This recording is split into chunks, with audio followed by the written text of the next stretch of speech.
So the modern corporation as we know it was first formed in 1602 with the government-chartered Dutch East India Company. This was kind of the first modern corporation with shareholders and organizations that kind of, if you squinted, looked like something close to modern companies today. By the 1850s in the United States, with railroads spanning the entire country, corporations needed more sophisticated organizations. And in fact, the first org chart was drawn in 1856 to just manage corporations. And by the beginning of the 20th century, educators started realizing that there was a need for an educated management class to administer and execute these corporations.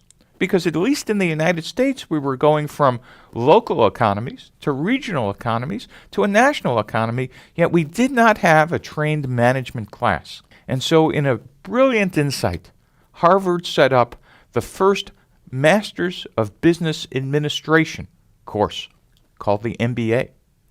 And the first graduating class in 1910 was the first of a cadre of business administrators that made the 20th century the modern corporate century.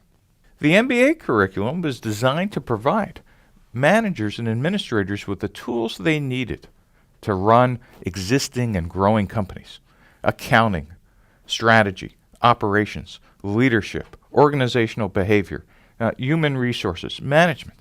And this stack of tools was just incredibly important for the growth of large companies. But what's really interesting, what got missed, is that there were really no tools provided in these curriculums for starting new businesses. One of the things we did not understand for 100 years is that startups are not smaller versions of large companies.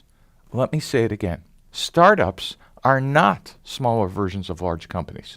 And what falls out of that is all the traditional tools taught and learned in an MBA curriculum are irrelevant in the first chaotic year or two of an early stage venture. Eventually, you need that tool set, but at first, it really gets in the way.